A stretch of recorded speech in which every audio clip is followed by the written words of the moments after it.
Could Donald Trump's sweeping plan to slash the federal workforce be unraveling in the courts?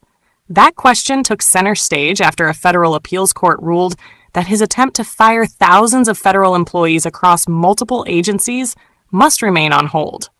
This latest decision, handed down by the Ninth Circuit Court of Appeals, reinforces an earlier block on the mass layoffs that were part of Trump's executive order aimed at dramatically shrinking the federal government. The administration's plan, which had been frozen since early May, sought to implement what are known as reductions in force, or RIFs, affecting nearly every cabinet-level agency, from the Department of Defense to the Treasury. But the court ruled 2-1 that Trump's directive exceeded the constitutional limits of presidential authority, siding with unions, local governments, and advocacy groups, who argued the move was not only overreaching, but unlawful.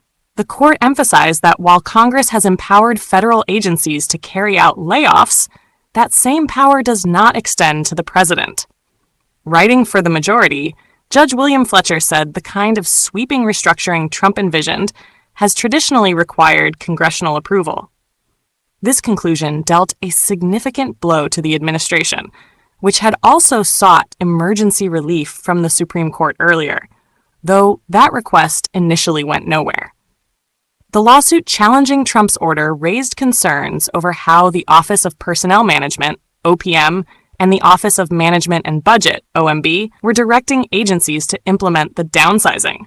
According to court documents, these offices had been rejecting proposals for more modest cuts, effectively taking control of the layoff process, which the challengers claimed made the firings unlawful.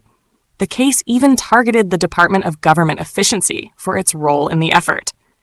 In a sharp response to the ruling, White House spokesperson Harrison Fields accused the judiciary of overstepping, arguing that a single district judge should not be allowed to obstruct the president's executive authority. He stated the administration would continue to challenge the ruling. Despite the setback, Trump's team appears poised for a prolonged legal battle, one that could end up before the Supreme Court once again. For now, the pause on one of the most aggressive federal restructuring efforts in modern history remains firmly in place.